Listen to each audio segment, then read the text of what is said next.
Navbatdagi savol. Bir kishining ayoli tug'ruqdan oldin 3 kun dard chekkan. 3 kundan keyin bolani operatsiya qilib olishgan. Shu ayol bola tug'ilmasdan oldingi 3 kunning namozi qazosini o'qiydimi? Bismillah, alhamdulillah, vassalatu vassalamu ala rasulillah va ba'd. Ya'ni bu nima kelganmi? Hayz qoni, nafas qoni kelganmi? Hech nima kelmagan.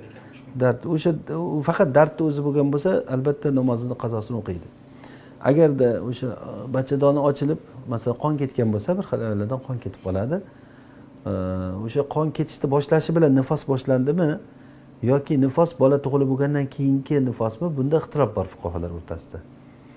Bunda ixtirof bor. Ba'zi fuqarolar aytadiki, nifos degani tanaffusdan, ya'ni bachadon nafas oladi. Qachon nafas oladi? Bolani chiqarib tashlasa, keyin nafas oladi. O'sha boladan keyin keladigan qon nifos deydi. Shuning uchun tug'ishdan oldingi qon nifos emas deydi.